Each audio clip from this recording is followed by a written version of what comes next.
Les possessions démoniaques est une malheureuse réalité.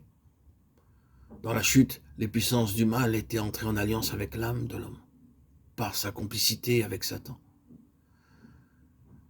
Ces puissances du mal tiraient avantage de chaque mouvement intempestif de l'âme pour favoriser les intérêts du faux royaume de Satan. Nous avons, d'un autre côté, essayé d'expliquer clairement que la réalité la plus intime de la nouvelle naissance et de l'union spirituelle avec Dieu est quelque chose de beaucoup plus profond que l'âme et tous les sens de l'âme. C'est cela que d'un côté, nous désirons maintenant poursuivre d'un peu plus près. Il nous faut avant tout parler de cette expérience très réelle et douloureuse par laquelle passent beaucoup de personnes et même d'enfants de Dieu, par suite d'une déficience physique ou mentale. Il y a la dépression nerveuse, il y a la neurasthénie, il y a l'anémie et la tension artérielle. Ces maladies, non pas invariablement, mais le plus souvent deviennent pour l'ennemi l'occasion de faire de cruels assauts. Il peut y avoir le sens terrible, est-ce trop fort de le nommer ainsi, de quelque chose de diabolique à l'intérieur. La personne vivante, la plus mauvaise, ne saurait être plus mauvaise que se croit et se sent être, par moments, ces pauvres victimes. Non seulement elles éprouvent cela, mais elles parlent et agissent parfois en désaccord absolu avec une disposition vraiment chrétienne.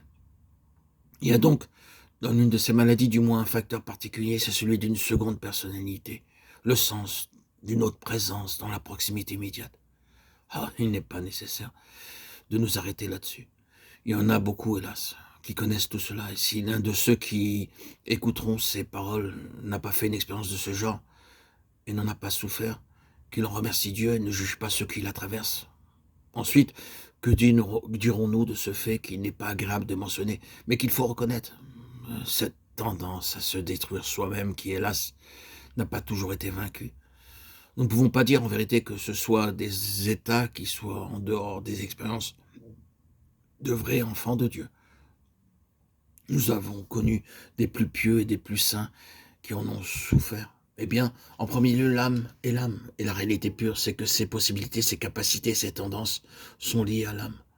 En de pareils moments et dans de telles conditions, lorsque l'appui d'une bonne santé, d'un système physique bien équilibré font défaut, nous voyons là ce que n'importe quel mortel peut faire dans les mêmes conditions. Ce n'est qu'une question de degrés dans lesquels se manifeste un fait fondamental. On peut faire beaucoup pour soulager cet état et créer l'amabilité et une ambiance plus heureuse, par un réajustement et un renouveau physique. Mais la bonne santé avec toute la bonne attitude qui l'accompagne n'est jamais la sainteté dans sa nature essentielle. Un homme ne sera jamais rendu plus chrétien dans sa nature en étant soulagé de certaines aggravations, tensions ou maladies nerveuses et mentales. Peut-être la valeur la plus grande d'un tel soulagement sera qu'il aura abandonné ses idées mélancoliques au sujet de son état spirituel. Mais ce que nous pouvons croire de nous-mêmes sous certaines conditions et ce qui est réellement la vérité peuvent être cependant des choses entièrement différentes. Satan a poussé beaucoup d'enfants de Dieu aux limites du désespoir et même au suicide en leur faisant croire à ce mensonge que leur vie d'âme est le critère pour l'enfant de Dieu. C'est Christ qui est le critère et non pas la vie de l'âme. On peut être la personne la plus assurée de soi-même, la plus satisfaite de soi, la plus maîtresse de soi, la plus calme que l'on puisse imaginer. On ne sera pas pour cela un enfant de Dieu. Et l'on peut être la personne la plus craintive, la plus tourmentée, la plus torturée, la plus assaillie par le diable qu'il soit possible d'être, sans que cela change le fait que l'on est un enfant de Dieu.